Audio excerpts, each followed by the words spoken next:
Well, as you can see, media outlets blasting President Trump's temporary travel halt in order to improve the vetting procedures, reporting that his executive order is a Muslim ban. The president lashing back, saying, quote, "To be clear, this is not a Muslim ban, as the media is falsely reporting.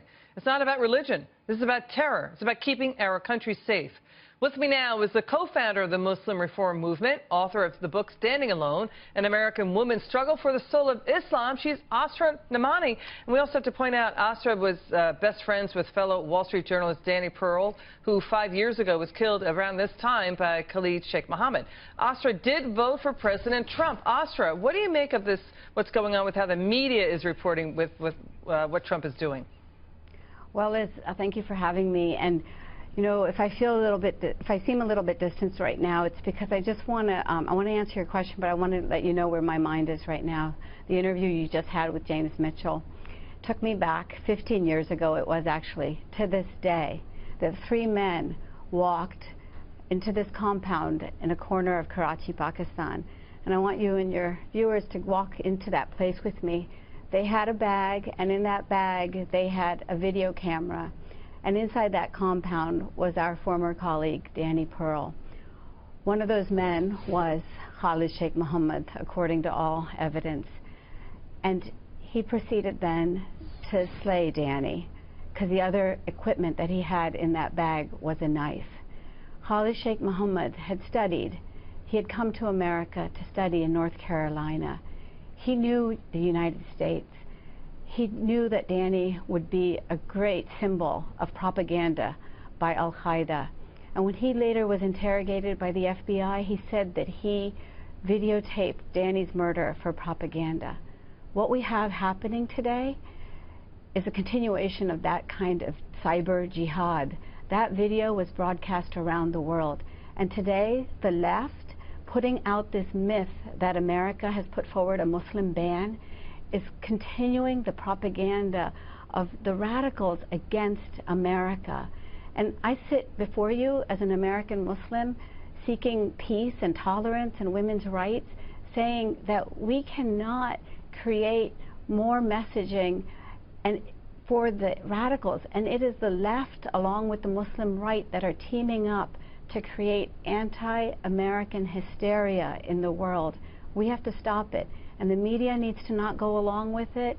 And this executive order is not perfect, but it's a necessary step, because 15 years later, Danny is dead, and the ideology of radical Islamic extremism is very much alive. Asra, thank you so much for correcting me. It was 15 years ago. I appreciate that. You're absolutely right. Can you explain to the viewer how the left is helping out the Muslim right in this country? It's so tragic, because Liz, I voted for Donald Trump, but every election since I could vote, I voted for a Democratic candidate. I am a lifelong liberal.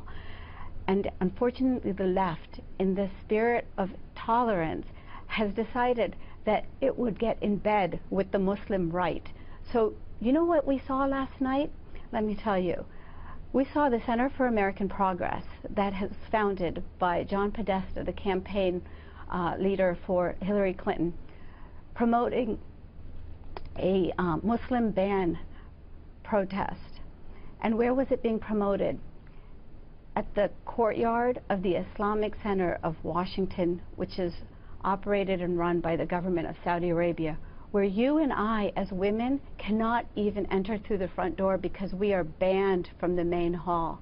And so the left has unfortunately gotten in bed with the Muslim right in a way that has now made it impossible for us to talk about the realities of Islamic extremism. Yeah, and that's the point, Asra. I mean, the real war on women is in the Middle East, in countries like Saudi Arabia, right, Asra? And so what are you most worried about with the way the media keeps reporting that this is a ban on Muslims, and it's not? It's a temporary halt to improve vetting. Go ahead, Asra, final word. Well, what they are doing is perpetuating the agitation propaganda of the left and the Muslim right. They are continuing to create a hysteria against America. Of course we need to be critical thinkers. Of course we need to take civil society to task when we need to do it. But this kind of insurgency and rebellion that we have on the streets is something that is only going to destabilize our country if the media also continue to promote this kind of agitation. And we need to be critical thinkers, and we need to have civility and clarity and honesty in our conversations about Islamic extremism, so that 15 years from now, Liz, you and I are not having the same conversation. Yeah. We need to fight for peace. Asra, I hear what you're saying. The U.S. has a right, and Donald Trump is within his constitutional right, as experts have said, to protect the borders. Yes, and we have to keep America safe. All right. Author of Standing Alone, Asra Nomani, thank you so much for coming on the show. Really appreciate it. Thank you, Liz.